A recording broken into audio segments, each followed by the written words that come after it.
Chili and pumpkins are America's favorite part of the fall season, but what happens when you combine the two together? Pumpkin cooking vessel.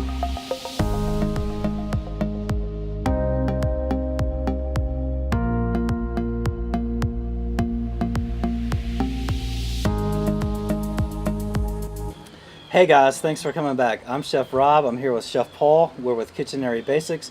Today what we're doing is combining America's favorite part of the fall season, pumpkin and chili. We're using this pumpkin that Paul's holding as our cooking vessel and simmering the chili in that for about an hour to an hour and a half. And we're going to do that on the big green egg. The first thing we need to do to get started is light the egg.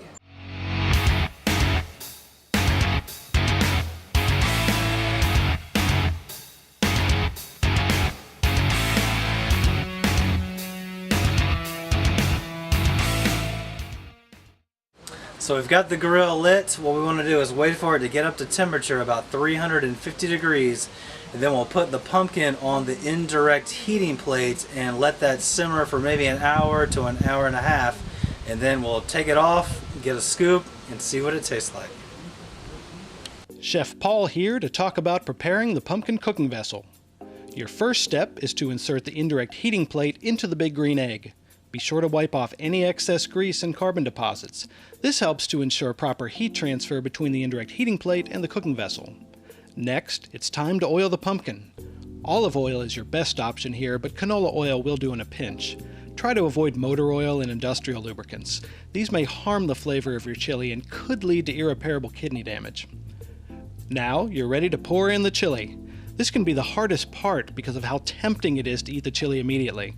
Believe me, I know. By the way, be sure to start with fully cooked chili. We're only going to cook this chili long enough to soak in the pumpkin flavor. The temperature inside the cooking vessel is not going to get high enough to cook meat. Consumption of raw or undercooked meat can be deadly. You've been warned. Okay, finally it's time to place the pumpkin cooking vessel on the indirect heating plate inside the big green egg. Just center the vessel on the heating plate and close the lid. Bake for about an hour and you're done. Carving a jack-o'-lantern can be a lot of fun, but it's easy to make a mistake and ruin a good pumpkin. Carve like the pros by starting with a paper template. A quick internet search will turn up tons of free templates to download and print. Here, Chef Rob has chosen a Scary Ghoul template from pumpkinmasters.com. Next, use a pumpkin carving puncture tool to trace the outline of the template by creating tiny holes spaced a ½ inch apart. Be sure to punch all the way through the pumpkin shell. Now, remove the template. Using a pumpkin carving knife, follow the puncture trace lines to carve out the design. It's so easy, even Chef Rob can do it. And so can you. Happy carving! Alright guys, thanks for coming back. We've got the chili almost ready. We've got the pumpkin trace. We've got some segments cut out. Paul, do you like the way that it looks so far? We've got halfway done. We got a little bit more work. Do you think it's coming along pretty good? Yes. All right. Paul seems to think that it looks good. What we'll do is continue cutting the segments. We'll get the chili. We'll take a bite. Oh, hey, Rob. Paul. Who's this?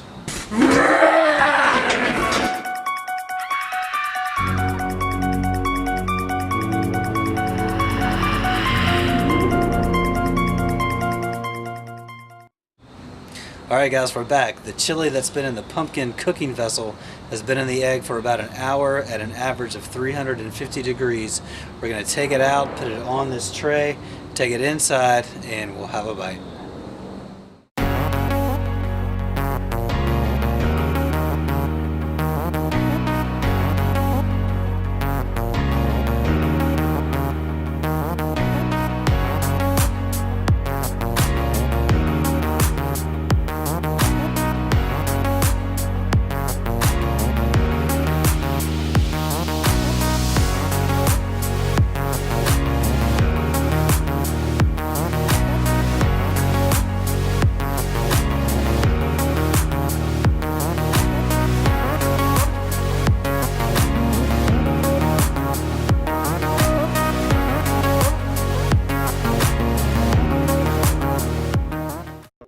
So let's see what's happening.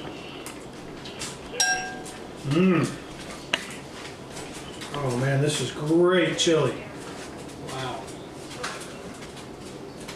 It's got a nice little kick to it. Do you taste any pumpkin? I'm searching for the taste of the pumpkin. I know it's in there somewhere. I'm going to find it.